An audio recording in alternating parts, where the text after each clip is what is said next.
Your life, you're going to own nothing. You own three things, okay? You own your fitness, you own your thoughts and emotions.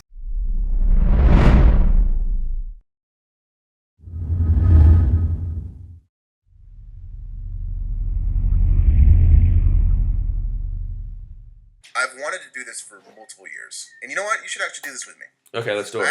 I was actually literally planning to do this in 2013. It's been like a big goal of mine ever since now. I haven't got around to it. And that's my fault. No excuse. So check this. You might like this. Hit me with it. Okay. And you being out in Australia, we'd have to go somewhere else. All right. Okay. What's one of the rules?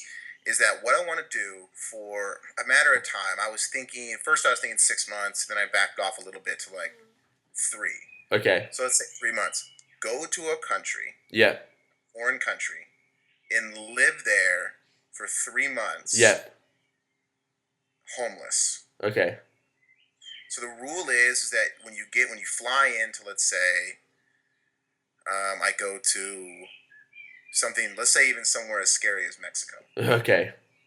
You know, let's say I go to Mexico, and or like Russia or Yeah. some shit.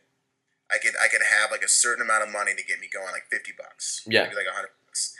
And the rule is that every single day you have to continue moving on. You can't stay in the same place or the same, maybe not city, but the same area. Yeah. More than so you can't find someone like, hey, you can stay at my house for 3 months. Oh, Yeah. great, cool. Like that defeat the purpose. 100%. So you have to continually to move on every single day. Yeah. You can't get comfortable, and the second rule is that you're not allowed to sleep inside. Okay. So someone can't invite you in and be like, "Hey, mate, that was great. That was a great story. You sleep on my couch." You can't do that. You got to sleep outside, like on a bench. Yeah. Or like in the field. You can work. 100. Yeah. You work, but you can only work for that person one day because then you have to move on. Yeah. And you have to find more work to eat. Yeah. And you do that for like 3 months. And I was actually thinking about having someone come with me. Mm-hmm. I mean, I want to do it with somebody. Yeah. Because I don't want it alone. You know, I'm more of kind of maybe a safety thing. Yeah. But I want the third person or the fourth person, whoever wants to do it, I want to film it. Bro, yeah. And make like a full fucking documentary on being homeless for 3 months in a foreign country. Yeah. And I mean, I maybe it kind of just piggybacking off what you were saying, like just to show people, like one of my best blogs I've ever written, or one of the truest blogs to me, is called Midnight Train. Okay. And it's about a guy that worked at Wendy's, and he was going to college, and he's just hates life. Yeah. And he quit, bought a train ticket, and basically that's the whole blog. It's like a 5-page blog. Yeah. And all it really says, and it's a very detailed blog, but all it says is that he took a midnight train. The midnight train stopped. He got off the train. He was in a place he didn't know, sat on a bench, smiled, and then the blog was over. That's got so much meaning to it, eh? Yeah, I tell people, anytime someone comes to me and says they don't like this, they don't like that, and they don't like their life, it's like, buy a train ticket. Buy a train ticket and fucking go. Live homeless for 3. You don't need your car. You don't need it, bro. all the shit that you were talking about, man. Just fucking go. Why you're literally people live in jail. Yeah, mind jail, bro. Most people don't. That's what I say. Like, when you own your thoughts and emotions, bro, you own your actions. Do you know what I mean? Most people don't even own that, dude. Their mums own it. Their dads own it. Their school owns it. Their university owns it. So therefore, the person who owns that will own the way they live their life. Like, if you live under your mum's rule your whole life, you always live. Your mum controls the way you think about everything. You know, if like personally with me, bro, if I lived the way my mum wanted me to live, like she owned my thoughts the way I thought about everything, bro, I'd probably have an engineering degree by now. I'd probably own a fucking house or something, and like all these things on paper that would have made me, you know. And you wouldn't be doing what you're doing now. No way, bro. No way. You are changing lives. You're affecting lives. Yeah. And that's why I'm on the show right now. Yeah. You're doing something so much bigger than working for some big corporation. Yeah. I like it. That's so it's just like that's the best. That's every day when I think about that, bro, I'm like, fuck, dude, I'm living a pretty cool life right now. The best life you can live is the life that you want to fucking live. Do you know what I mean? Yeah. And people make excuses, like they make a list of things why they can't grab a midnight train and go. If you bought a midnight train, yeah, and you left and just let it go for like 20 hours or multiple days and got off just whenever you felt like it. Yeah. You were just in some random city, Mm-hmm. right? You're not gonna fucking die. No way, bro. I mean, you're in America. You're in Australia. Mm-hmm. It's a civilized country. You're not. Yeah. You're not gonna die. No. What's the worst that's gonna happen? You're gonna. There's opportunity that's gonna arrive themselves. I mean, you're gonna meet people. You can find work. Maybe you can. Who knows? I mean, in the blog I wrote, he fell in love with this girl on the train that had a red jacket, and she kind of smiled back at him. Yeah. And they kept looking at each other on the train. When he got off the train, I never brought her back into the story because it wasn't the point. The point was there's no fairy tale thing. They didn't get together. The point is because he was on the midnight train, there was an opportunity, dude. Yeah, from this girl looking at him that could lead him to something. 100%, bro. The biggest thing is, I love that how like it ended on just he was smiling on a bench. Yeah, like that's the dope ending because it's like people make all the excuses all the time, bro, and it's like people are a sucker to the system, man. You gotta, like, sometimes I remember, I'm like, it's kind of, there's a minority of us who think like this. You know what I mean? And it's our job to tell other people that, you can live, like, the way we live, that's a fucking thing that you can fucking do. You need to shift people's mindset into thinking like the way I live, not even the way I live, the way I live is just a representation of the way I want to live. And you can live the life you want to fucking live. You got to be brave, bro. You got to be courageous. You need to say, fuck it. You just need to be like, dude, I don't give a fuck what happens because living a life I don't want to live, like some people are dead already, bro. Like, do you want to be dead or do you want to be alive? Living a life that you don't want to live you're dead. Like, you're not living, bro. The moment you start living is when you start living the way you want to live, and that's when you're free. And you could be the biggest nerd, 9-to-5 type guy in the world, and still be the biggest black sheep in the world because it's what you want to do. I had a guy, someone come to me and said, "Man, I really admire the fact that you're a black sheep. Yeah, like I wish I was." And I go, whoa. And I'm not gonna lie, this guy he looked kind of nerdy. Yeah. He was definitely like, you could tell he was like really smart. Okay. You could tell he does something like a doctor, and he was a doctor. Uh-huh. He just had that vibe to him. I said, whoa. I go, what do you do for a living? He goes, well, I'm a doctor. Yeah. And I go, okay. And did you enjoy college? Oh yeah, I met my wife in college. Do you enjoy being a doctor? Oh yeah, no, it's what I want to do my whole life. Do you love your life? Oh yeah, I love my routine. I go to bed early and I and I do these things. He said, I wish I was a black sheep. I go, no, man. The definition of a black sheep is doing what you love. Yeah, you don't need to be some rebel like Johnny Cash or James Dean on a motorcycle. Bro. It's law. I mean, if you could be the biggest nerd in the fucking world, if you love doing it, then fucking 100%, bro. It's like you don't need to like. That's what It's so funny how you say that, dude, because it's like when I used to say my shit and I say, I don't need to come, like, how you said you had a good fucking childhood? I had the best fucking childhood anyone could ever ask for. And it led me to a point of like desperation and like, there's no lower to go. And it's like, if you looked at my childhood, bro, my mum was a refugee. She came from country, but she made hella fucking money, bro. My mum she was the best mum on the whole fucking planet, and it still fucking happened. And the thing is, I don't need to be it's like people almost sometimes get ashamed of their lack of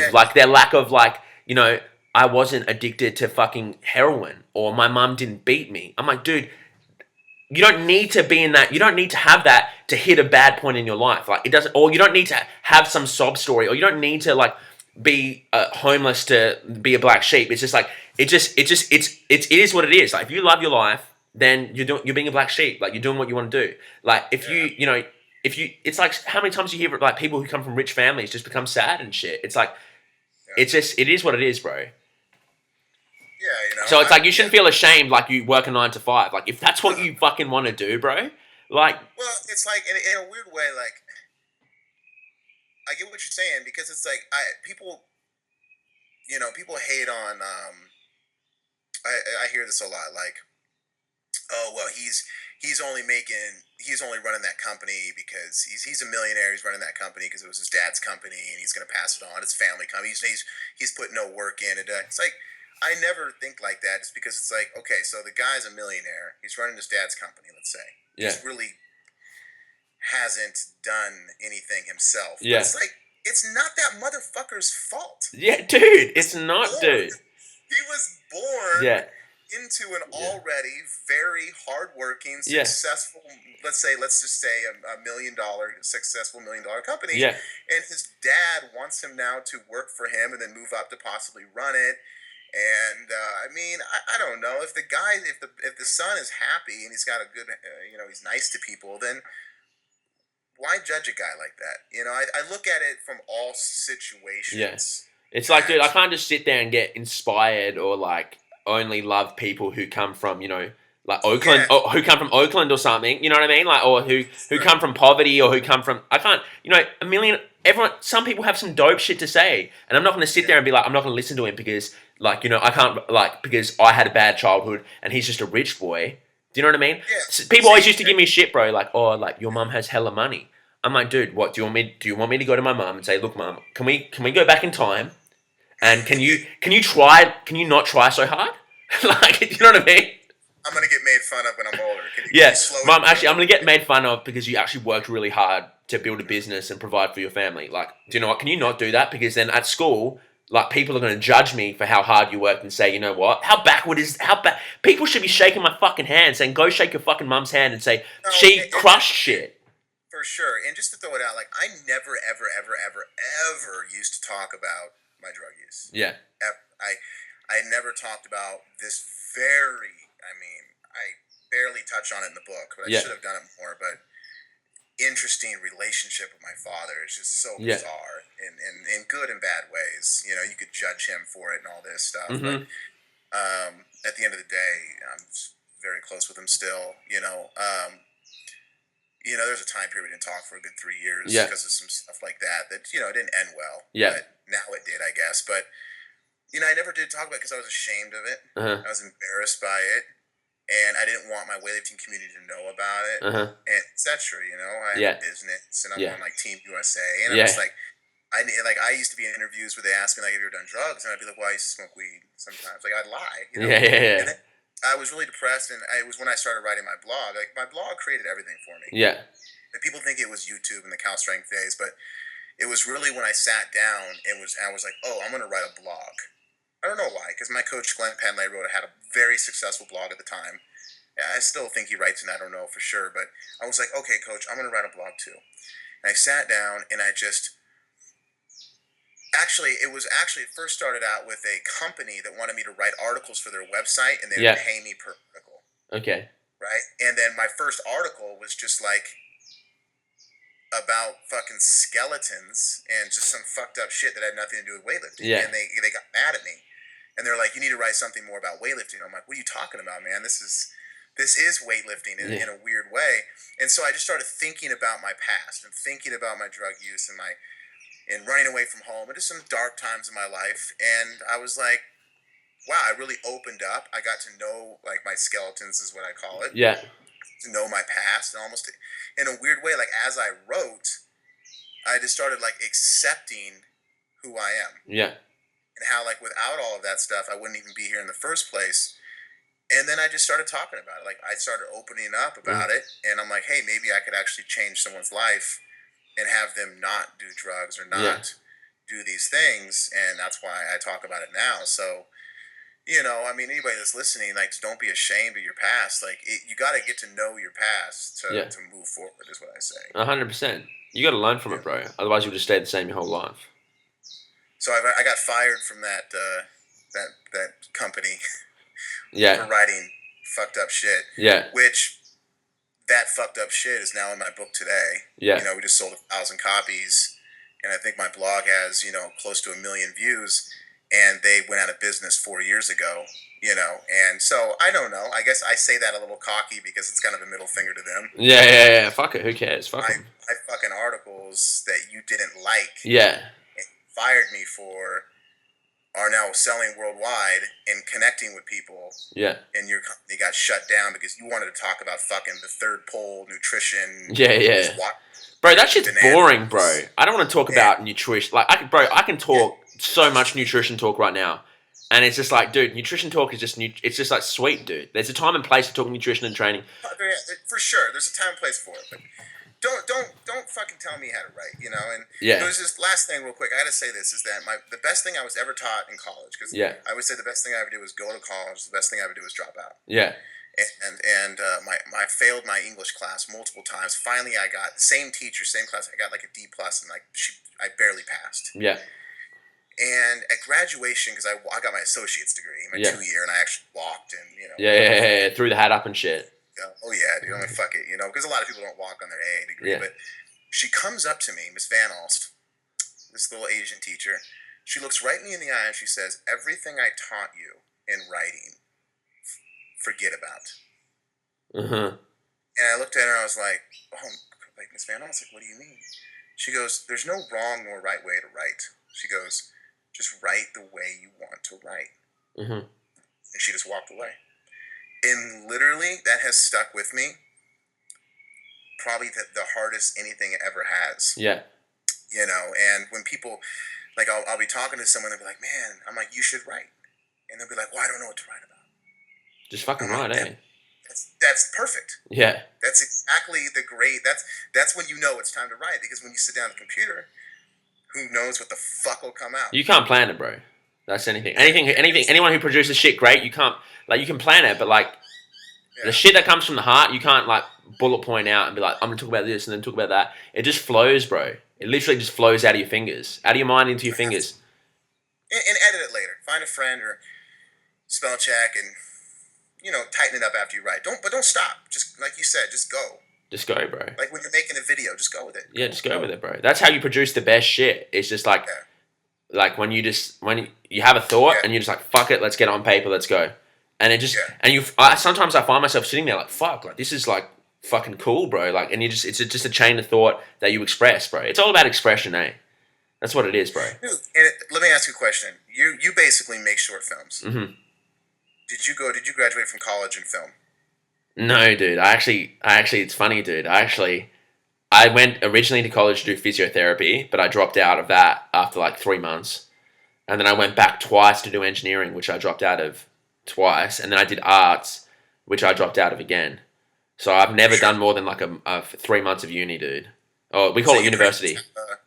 You pretty much have a podcast, which is like an internet podcast. Yeah. Podcast. It's just a channel with all sorts of shit. Yeah, and you don't have a communications degree. No. You basically make films, in my opinion. Yeah.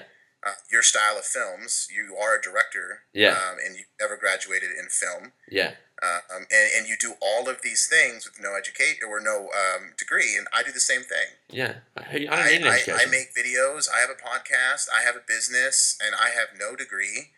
I mean, I don't even have a USAW certification. You know, I mean, I have nothing. You look at me on paper, everything's in my wife's name. Yeah. It's my credit's so bad. No, seriously. Yeah. I have no license. Yeah. I haven't had a license in 7 years.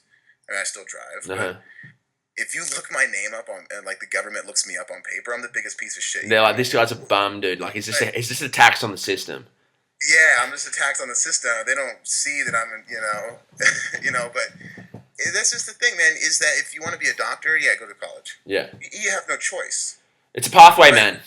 If you want to be successful in something you want to do, like what we do, just fucking do it. Don't go $200K in grand.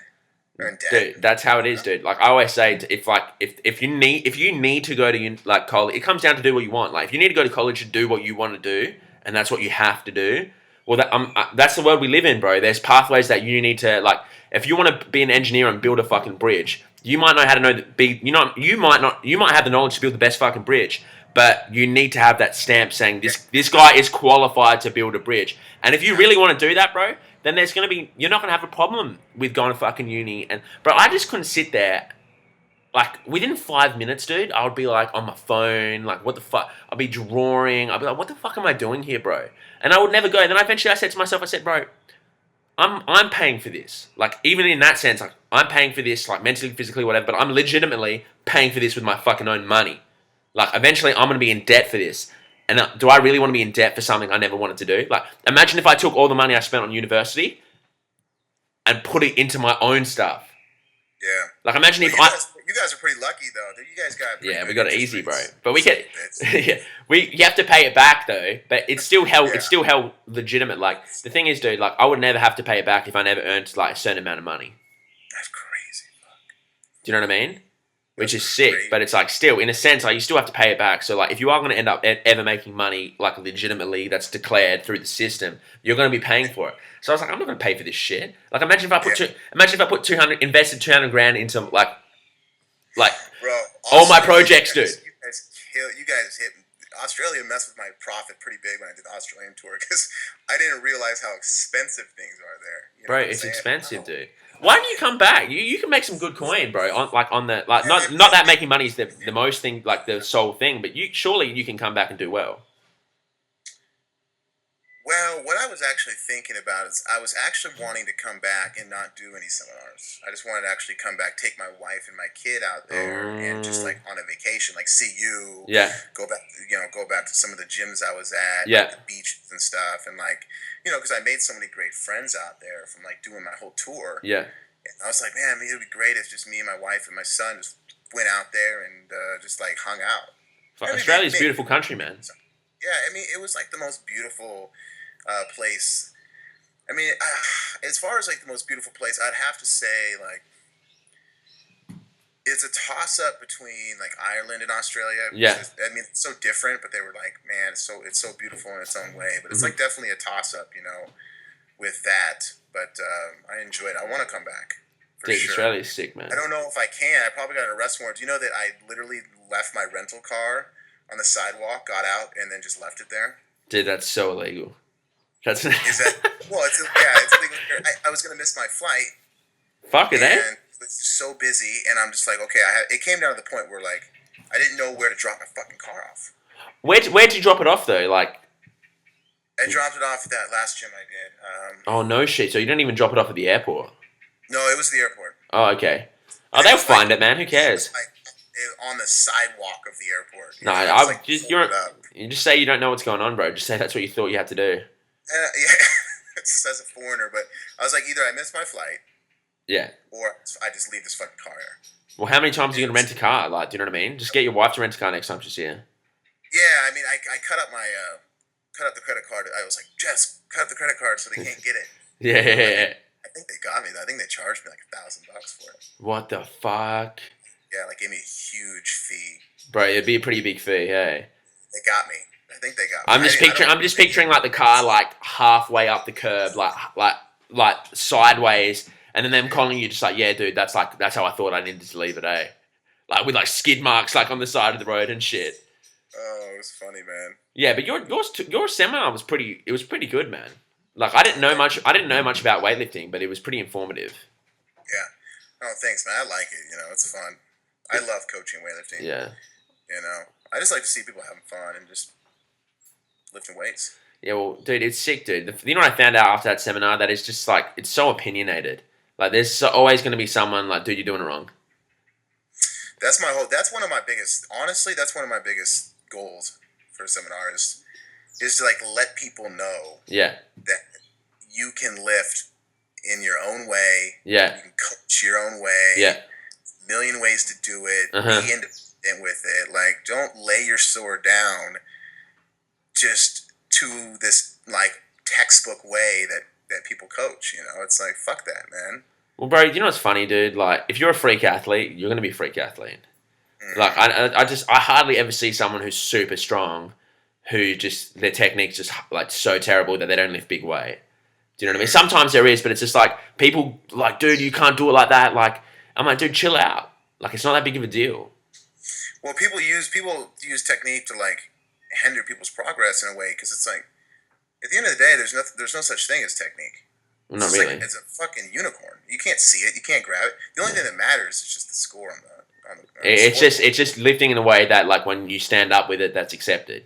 It can be a million different ways. Yeah, that's it. Like, just lift big weight. I mean, yeah, there's more efficient ways to do it, whatever, but don't tell someone to stop or move down or fuck with them and do all this and tell them it's wrong and hurt their feelings and make them feel bad because their third pole is not what they think is correct. I don't know. It's like, dude, I used to train with this dude, man. Like, and I won't say his name, but I showed him this video of like this, that really like that young Colombian weightlifter, the real quick one. Yeah, crazy. Yeah, he's like a world champion or whatever. And I showed him, and I'm like, oh, bro, this guy's pretty fucking quick. Like, it's pretty impressive. Like, watch him move. And he's like, nah, he jumps back too much. Oh, God. I'm like, bruh, like, he jumps back, dude. Like, he's a world... I'm like, dude, there's no such thing as jumping back when you're number one. Yeah, when the gold medal's around your neck, Yeah. it says nothing about jumping back slightly. Like, you're literally, like... If you've got all the records and you're number one, like, there's no more further you can go until someone knocks you off your horse. So it's like, I don't understand the jumping back climb. Like, oh, no, he's not that quick, and he's jumping back too much, bro. And the only way he gets away with that, like, they'll be like, he was like, the only way he gets away with it is because he jumps back. I'm like, bro, like, what are you gonna say next? Like, the only reason he lifts big weight is because he's strong. That has to be the worst weightlifting coach in the world, right? Yeah, whoever that is. It's stupid, eh? Drop. I have no idea, but there's coaches out there around the world that are like that. Don't jump back. Crazy, bro. But all you need to do is watch like 20 videos. If you have an athlete that's starting out, a beginner athlete. Yeah. No smell. Been lifting for a few months. Okay. Yeah, I mean, obviously, teach your athlete not to jump back. Yeah. I mean, teach the athlete what you want. Yeah. And what you think is right, and not jump forward, not jump back, and go over drills and teach it. But it's a different story when your athlete now is walking out to receive her gold medal as a world champion, and you're like, well, good job, but you jump back a little bit. Like, it doesn't matter at that point. Yeah, it doesn't, dude. That's what I always say. That's what I always think about it. Like, if you're going to teach someone fresh, then always teach them the best way to fucking do it, bro. The best way you think's the best way to do it. But it's like, dude, don't hate on someone because they jump back a mil, or you jump forward a millimeter, or like I know dudes who are like, dude, you were too bent at like the extension, like you were too far back. Yeah. Do you know what I mean? Like, you weren't vertical enough. Like, be more vertical, bro. Yeah. Or like you hit a PR. I remember hitting this PR and the dude was like you were too shaky on the couch. What? That's a PR. See, I never coach PRs. It's just like, dude, like on my online weightlifting team, man, I still win PRs. It's all just love. You can't hate on it, eh? I might say, like, if it's really, like, if I really see something, I might say, well, hey, next time, try to maybe, like, do this a little better. Well, you know, you can't. It's after a compliment. Yeah. It's not even about that lift because you PR'd. It doesn't fucking. You couldn't have done it any better. You can't. Than a PR. Yeah, that's what I mean. But that's like, I feel like if you coach someone too much to be like too like, it's like, dude, they'll be too scared to like go for broke, bro. Do you know what I mean? They'll be like, oh I bent back too much and like my ass was a bit shaky. It's like, dude, just a PR is just like, it's a courageous fucking lift, dude. Do you know what I mean? Yeah, and it's like you always talk about, man. It's like, it's a sense of, you know, it has nothing to do with weightlifting. It has just something to do with bettering yourself. Yeah, 100%, dude. Bootcamp Project, Cirrus, Jest, Tommy Evans, Bootcamp Anthem, waging war on the pretenders, I'll stop you in your tracks if you start with me. We rap so fat they clog your arteries. I'm so inventive with my artistry. I break round like earthquakes and part the seas. Be as smart as sea, stop. I said, empty your mind. Be formless, shapeless, like water. Now you put water into a cup, it becomes the cup. You put water into a bottle, it becomes the bottle. You put it in a teapot, it becomes the teapot. Now water can flow or it can crash. Be water, my friend.